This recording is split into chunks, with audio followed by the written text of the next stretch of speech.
What's up, guys? Today I'm going to be taking a board that I had broken the nose off of in the past. I'm going to be cutting it down.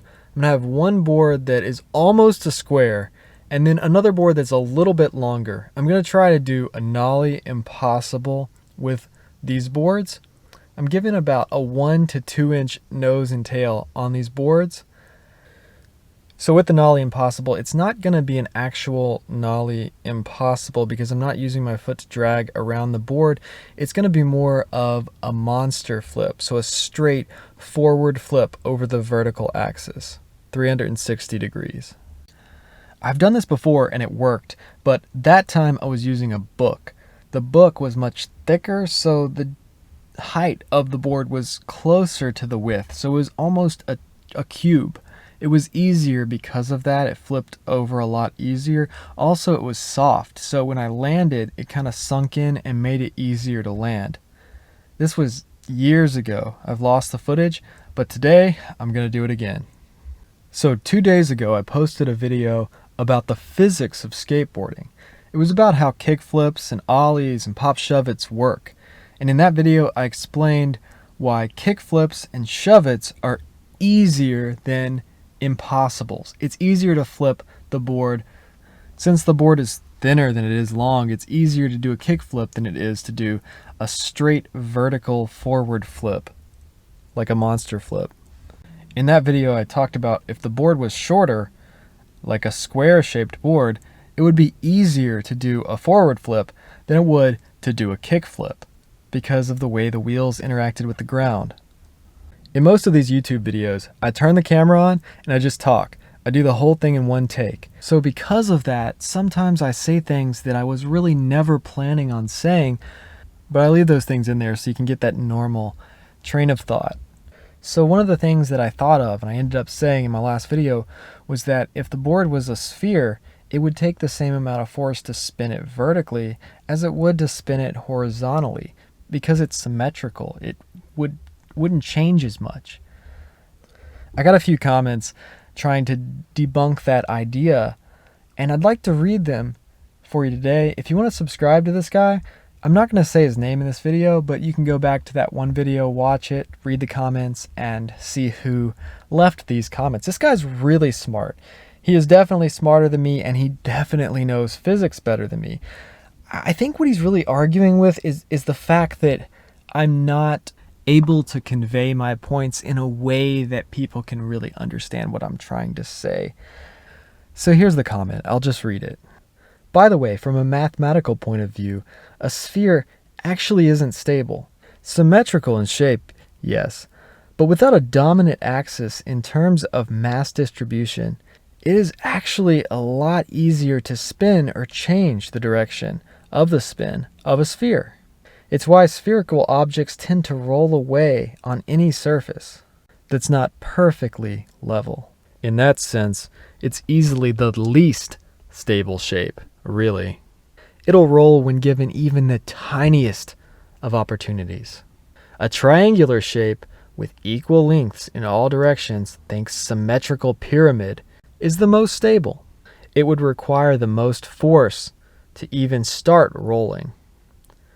I think people confuse symmetrical and stable a lot when it comes to physics and how things move. So I read that and my response was, I was thinking about the way a basketball spins and rolls in one direction. I think a ball would be easier to spin vertically like an impossible would rotate than a pyramid would. If I wanted something to sit still for 3,000 years, I'd go with a pyramid. But if I wanted to spin something on my finger for a few seconds or have something spin on an axis for 4.5 billion years, I'd go with a sphere. It only has to do one 360-degree rotation.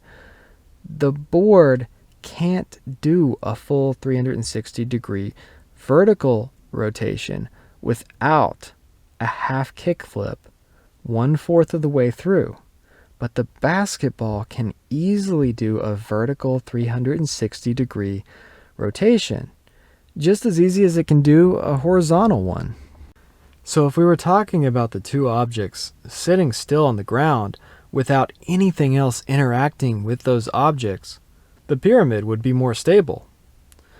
But if we're talking about trying to flip the objects with our hands and interacting with the object, just like our feet are interacting with the board and trying to spin and flip it, then the sphere would be more stable. I would rather take a basketball and spin it 360 degrees vertically and catch it than take a pyramid and spin it 360 degrees vertically and catch it. So as you can see, this took me a lot of tries. It's definitely easier to do a Nollie Impossible with a shorter board, but it's still not easy. It's still really hard. It still flips out of control, and it starts to do half kick flips just like a board does, but it doesn't do it as bad because it's not as long. The longer the board is, the more it's going to flip out of control when you try to vertically flip the board. That's why when you see a skateboarder do an impossible, they're always guiding it with their foot. So I was finally able to do it by grabbing onto the board with my feet like a monkey. I kind of had my toes hanging off on both sides, and I would just get my foot right in the center of the front of the board, and I would push down as hard as I can, jump, and try to land back over the grip tape. It was really hard to land these. So after I did a few on the concrete, I moved over to the grass, and I realized I probably should have started in the grass because it was so much easier.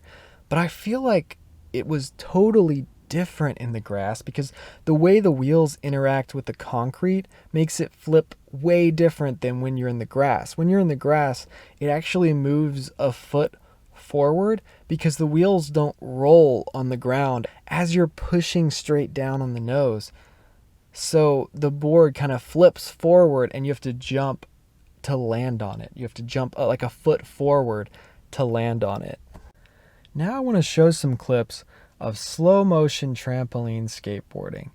The cool thing about trampoline skateboarding is you only have to deal with those 3 axes that I was talking about. You just have to worry about flipping the board. So it's so much easier because you don't have to worry about popping the board into the air and then flipping it. It really cuts all the work of all the tricks in half. When you have to pop the board off the ground, you have to think about that axis of popping the board up over the truck, dragging your foot forward, evening it out, and then you have to think about flipping the board on those 3 axes. Everything on the trampoline is just simple and basic, and you can do flip tricks without getting hurt. That's why I think having a trampoline is really good for a skateboarder to practice their flip tricks. It's going to make you better at flat ground skating. So tomorrow I'm going to get back into doing how-to videos. I'm going to do some more of those, and then I'll do some more experiments like this in the future. So if you like this kind of content, reviews, tutorials, and videos about what I'm learning as I grow as a skateboarder, hit that subscribe button, and thanks for watching.